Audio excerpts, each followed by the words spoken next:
Hello students, आज हम शुरू करेंगे कल का जो नेक्स्ट टॉपिक अपना बच गया था। ब्रायोफाइटा के जो कैरेक्टरिस्टिक्स अपन देख रहे थे वहीं उसे आगे ही अपन कंटिन्यू करेंगे। तो देखते हैं ब्रायोफाइटों में जो जननांग थे वो थे क्या, एंथ्रीडियम और आर्किगोनियम। एंथ्रीडियम में एंथ्रोजॉइड बनते हैं और आर्किगोनियम में एग बनते हैं। ठीक है, तो अपन ने देख लिया था कि जायगोट बन चुका था। ठीक है, जैसे ही पुमड़ू पानी में तैरते हुए मादा युग्मक के पास पहुंचते हैं तो निषेचन की ये जो विधि है ये जूडियोगेमी कहलाती है। ठीक है, इसके परिणाम स्वरूप क्या उत्पन्न होता है, एक डिप्लॉइड जायगोट होता है। जायगोट हमेशा क्या होता है, डिप्लॉइड होता है। ये हमेशा ध्यान में रखना, क्योंकि एन और एन युग्मक के क्या मतलब फ्यूजन से वो बनता है, तो डिप्लॉइड होता है। और जायगोट में अब क्या होंगे, इसमें लगातार विभाजन होंगे। पहले होगा अपनत विभाजन, दूसरा होगा परिणत विभाजन। तो लिखते हैं जायगोट। जायगोट में लगातार विभाजन।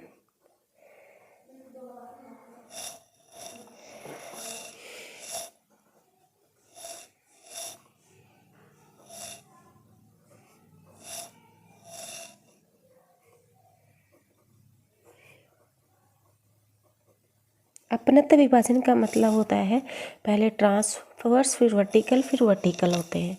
ठीक है ना, तो अपनत्व विभाजन होते हैं जिससे 8 कोशिकीय एम्ब्रियो बनते हैं, जिससे 8 कोशिकीय एम्ब्रियो बनते हैं। एक क्वेश्चन आता है कि मतलब अपनत्व 8 या अपनत्व डिवीजन से कितने एम्ब्रियो बनते हैं, या 8 कोशिकीय एम्ब्रियो कौन से विभाजन से बनते हैं। ये दोनों ही क्वेश्चन इंपॉर्टेंट हैं जो पूछे जाते हैं आरपीएससी एग्जाम में। ठीक है, और जैसे अपनत्व विभाजन होगा उसके बाद होगा परिणत विभाजन।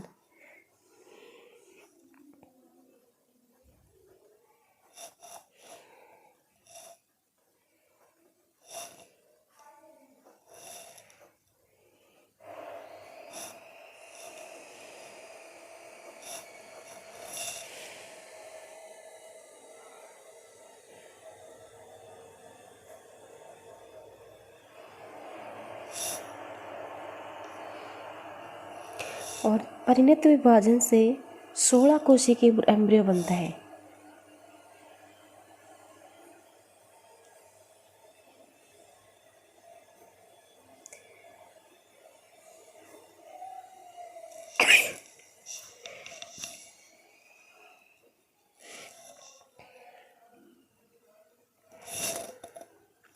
ठीक है, ये जो 8 कोशिकाएं होती हैं वो बाहर की ओर होती हैं और एम्पिथेलियम बनाती है जो सुरक्षा का काम करती है, और अंदर की ओर जो 8 कोशिकाएं होती है वो एंडोथीशियम बनाती है। ठीक है, इसमें से 8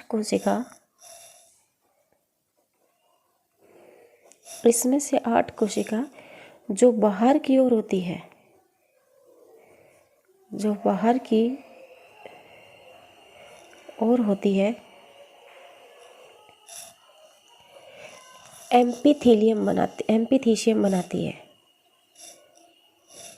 एम्फीथीशियम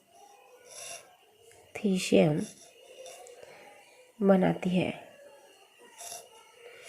और जो बाहर की ओर है, जो बाहर होगा तो जाहिर सी बात है सुरक्षा का कार्य ही करेगा, जो सुरक्षा का कार्य करती है।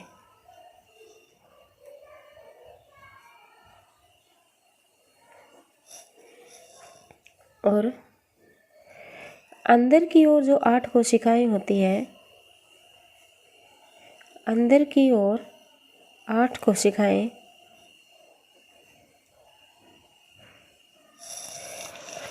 एंडोथीशियम बनाती है।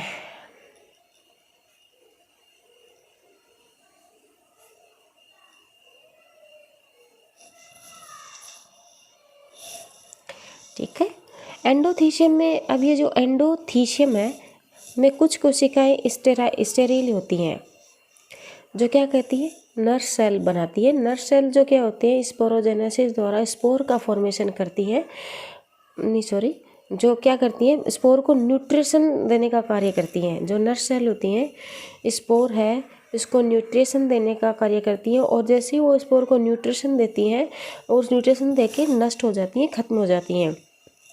और ये एंडोथीशियम है, ये क्या करती है, स्पोर मदर सेल कहलाती है। बाद में जननशील कोशिकाएं जो बनाती है स्पोर मदर सेल्स आती है, तो जो क्या करती है, स्पोरोजेनेसिस द्वारा स्पोर का निर्माण करती है। ठीक है। एंडोथीशियम में कुछ सेल स्टेरियल होती है जो नर्स सेल बनाती है, जो नर्स सेल बनाती है, जो स्पोर को न्यूट्रिशन देकर नष्ट हो जाती है, स्पोर नष्ट हो जाती है। ठीक है। और एंडोथीशियम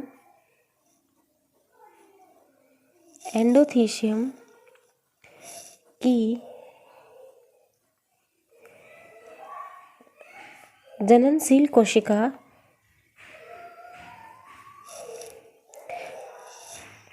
स्पोर मदर सेल कहलाती है। स्पोर मदर सेल कहलाती है, जो स्पोरोजेनेसिस द्वारा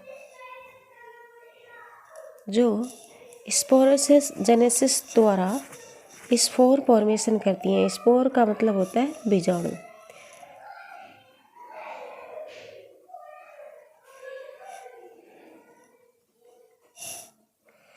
देखो, ब्रायोफाइटा में जो सबसे डेवलप माना गया है, सबसे डेवलप जो ब्रायोफाइटा माने गए हैं वो मोस को माना गया है। क्यों? क्योंकि इसमें जो स्पोर फॉर्मेशन होता है, स्पोर का जर्मिनेशन होता है, वो इनडायरेक्ट होता है। ठीक है।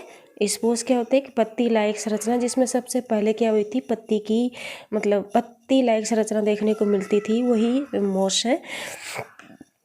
ठीक है। और मोस का स्वभाव होता है वो ग्रेगरियस होता है। ग्रेगरियस मतलब झुंडीय स्वभाव होता है, जो कि मतलब हमेशा झुंड में रहते हैं। ग्रेगरियस का मतलब होता है जैसे कई सारे प्लांट एक साथ मिलकर एक झुंड में या समूह बना के रहते हैं, वो ग्रेगरियस होते हैं, झुंडीय स्वभाव के होते हैं। ठीक है। तो लिखते हैं ब्रायोफाइटा में मोस को सबसे विकसित माना गया है।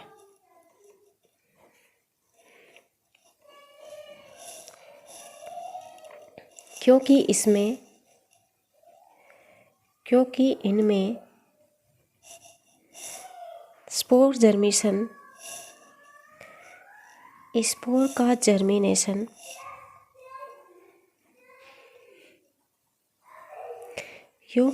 स्पोर का जर्मिनेशन इनडायरेक्ट होता है। ठीक है। मोस, जो ये मोस है वो ग्रेगरियस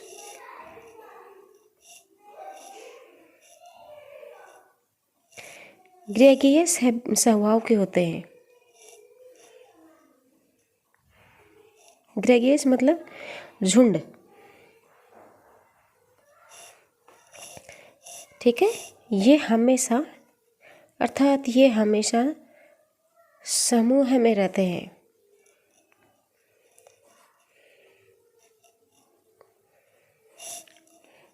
ठीक है।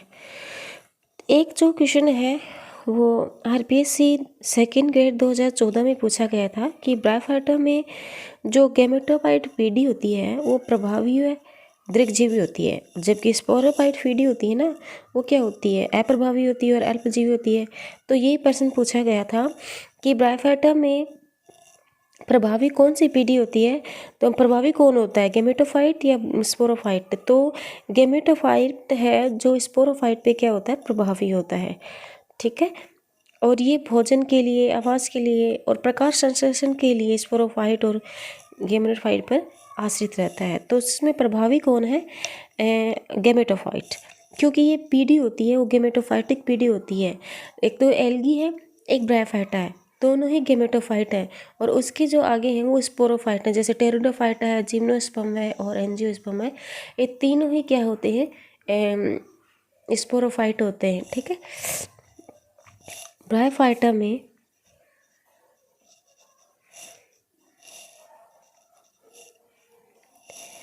गेमेटोफाइट प्रभावी और दीर्घजीवी होता है,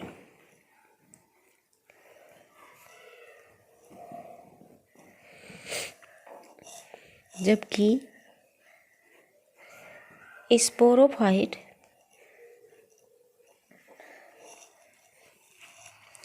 अप्रभावी और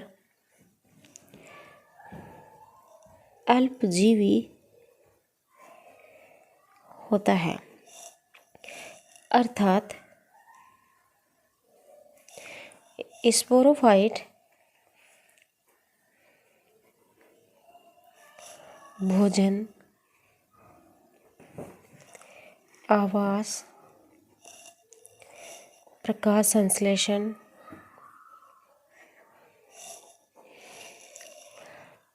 के लिए गेमेटोफाइट पर आश्रित रहता है।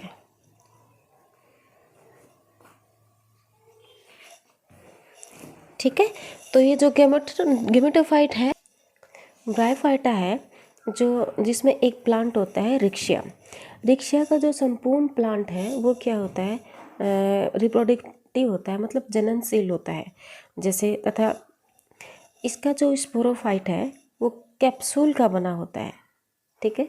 और ब्रायोफाइटा में जो जीवन चक्र है हिप्लोडिप्लोन्टिक प्रकार का होता है। और गेमेटोफाइट लीफ की उपस्थिति मोस का क्या है? विशिष्ट लक्षण है। अब यह है कि जब स्पोरोफाइट से बिना मियोसिस के गेमेटोफाइट का निर्माण होता है तो ये जो स्थिति है वो एपोस्पोरी कहलाती है। तो ये क्वेश्चन बन जाता है कि एपोस्पोरी क्या है, और एपोस्पोरी जो है वो एन है। जैसे स्पोरोफाइट है, उससे बिना मियोसिस मतलब अर्धसूत्री विभाजन के ही क्या बन जाता है? गेमेटोफाइट का निर्माण। जैसे देखो जाइगोट बनता है, तो जाइगोट में कौन सा विभाजन होते हैं? अर्धसूत्री विभाजन होते हैं। और जैसे जाइगोट 2 बनता है तो अर्धसूत्री विभाजन होते हैं। उसके बाद ही क्या बनते हैं? सेल बनते हैं, मतलब भ्रूण बनता है। ठीक है। तो लेकिन इसमें क्या है? स्पोरोफाइट है, उसमें मियोसिस ना होके सीधे गेमेटोफाइट का फॉर्मेशन हो जाता है। तो इस स्थिति को एपोस्पोरी कहते हैं। और जब गेमेटोफाइट से बिना फर्टिलाइजेशन के स्पोरोफाइट का निर्माण होता है तो इसे एपोगेमी कहते हैं। ये दोनों ही आपस में एक्सचेंज है। देखो, जब स्पोरोफाइट से मियोसिस से गेमेटोफाइट का निर्माण होता है तो एपोस्पोरी, और जब गेमेटोफाइट से बिना फर्टिलाइजेशन के स्पोरोफाइट का निर्माण होता है तो उसे एपोगेमी कहते हैं। एपोगेमी 2n होती है, एपोस्पोरी n होती है। तो ठीक है, लिखते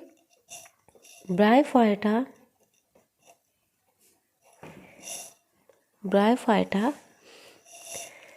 में जीवन चक्र, आज ये कंप्लीट कर देंगे, कल इसका क्लासिफिकेशन नहीं बचेगा। फिर में जीवन चक्र हैप्लोडिप्लोन्टिक प्रकार का होता है।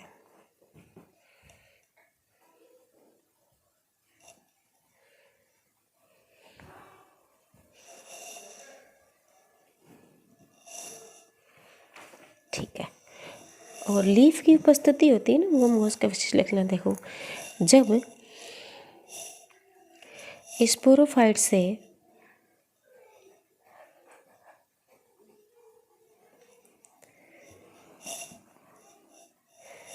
बिना मियोसिस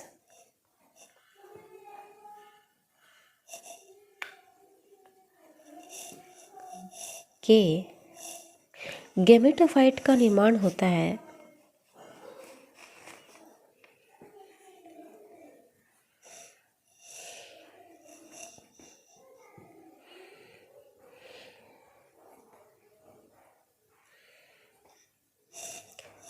तो उसे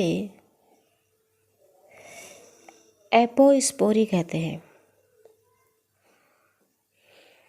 ये एन होती है, ठीक है, एपोस्पोरी कहते हैं। और जब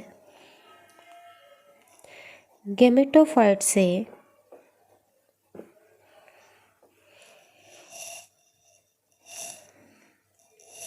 बिना फर्टिलाइजेशन या निषेचन, बिना निषेचन स्पोरोफाइट का निर्माण होता है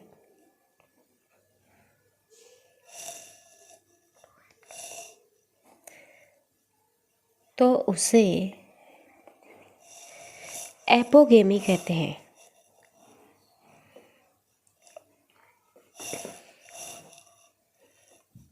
एपोगेमी हमेशा 2n होती है, ठीक है, ये ध्यान रखना, ठीक है ना, एपोगेमी, ठीक है। और कुछ ब्रायोफाइटा हैं वो एपीफाइट्स के रूप में पाए जाते हैं। एपीफाइट से मतलब है जो किसी का सहारा लेकर मतलब ऊपर चढ़ते हैं, जैसे बेली रूप में होते हैं जैसे, तो वो अपना फूड फॉर्मेशन और सब कुछ खुद करते हैं। एपीफाइट का मतलब है कि ये अपने फूड का फॉर्मेशन खुद करते हैं, सारे कार्य भी अपने खुद करते हैं, लेकिन सहारा लेने के लिए और सूर्य के प्रकाश तक पहुंचने के लिए या सूर्य के प्रकाश को प्राप्त कर सकें, इसके लिए ही वो क्या होते हैं, एपीफाइट्स कहलाते हैं। जैसे डेंड्रोसीरस इसका एग्जाम्पल है। और कुछ ब्रायोफाइटा में पेरिनोइड ग्रेन्यूल्स पाए जाते हैं। पेरिनोइड ग्रेन्यूल्स का पाया जाना एल्गी का लक्षण है, जो कि ब्रायोफाइटा में क्या होता है देखने को मिलता है, इसीलिए इसे एगल ब्रायोफाइटा भी कहा जाता है। जैसे नोटोफिलस है, एंथोसिरोस है, ठीक है। और कुछ ब्रायोफाइटा में फर्टिलाइजेशन में गेमा स्ट्रक्चर होता है। फर्टिलाइजेशन जैसे होता है उसमें गेमा स्ट्रक्चर होती है जो एसेक्सुअल रिप्रोडक्शन के दौरान बनती हैं, और ये मल्टी सेलुलर होती है और बर्ड के लाइक स्ट्रक्चर होती है, जैसे मार्केंसिया। मार्केंसिया का डायग्राम देखें तो कुछ ऐसा ऐसा ऐसा दिखाई देता है, देखो ऐसे, हाँ ऐसे मार्केंसिया, ठीक है, तो ऐसे ही कुछ दिखाई देता है। और कुछ ब्रायोफाइटा हैं वो दलदली भूमि में पाए जाते हैं, जैसे बैकबोक मॉस, ठीक है, दलदली मॉस, ठीक है। तो लिखते ही चलो, थोड़ा सा और बचा है। ब्रायोफाइट्स एपीफाइट्स के रूप में भी पाए जाते हैं।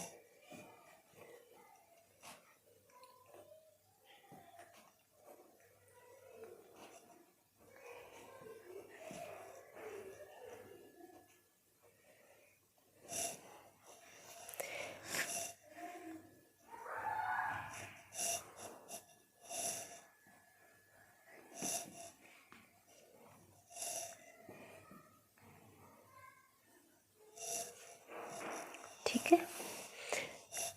और कुछ ब्रायोफाइट है उसमें पायरिनोइड ग्रेन्यूल्स भी पाए जाते हैं, जो एल्गी का क्या है, विशेष लक्षण है।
जैसे नोटोफिलस,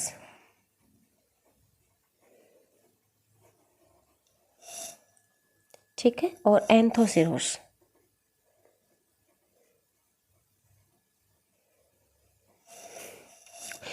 कुछ जो एल्गी है और उसमें फर्टिलाइजेशन गेमा स्ट्रक्चर से होता है, नहीं सॉरी ब्रायोफाइटा है, कुछ ब्रायोफाइटा में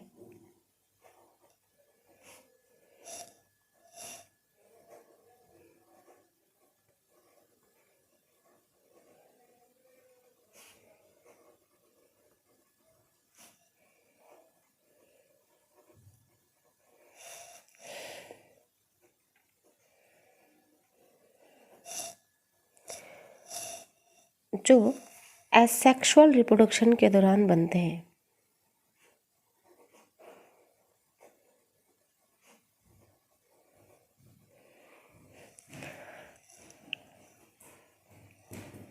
जो एसेक्सुअल रिप्रोडक्शन के दौरान क्या कहते हैं, बनते हैं। और यह क्या होती है, यह multi cellular bird like structure होती है। यह है multi cellular bird like structure होती है।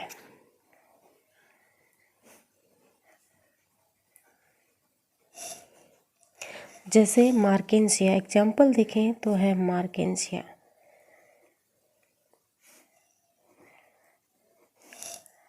ठीक है। और है कि कुछ जो ब्रायोफाइट्स हैं वो दलदली भूमि में पाए जाते हैं, जैसे बॉकमॉस।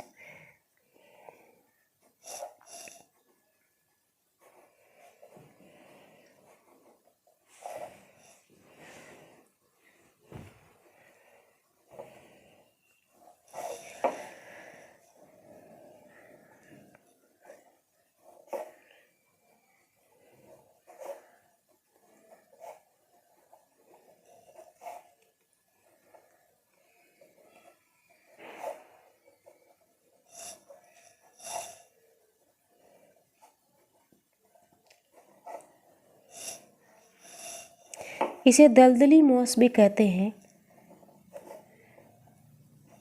ठीक है, तो ये ब्रायोफाइटा के जो तो सिंपल कैरेक्टरिस्टिक्स थे वो कंप्लीट हो गए। कल इसका क्लासिफिकेशन देखेंगे। क्लासिफिकेशन में इसकी 3 क्लासें हैं, जैसे हेपेटिकोप्सिडा है, एंथोप्सिडा, ज़ोप्सिडा है, वो सारी क्लासें हम देखेंगे।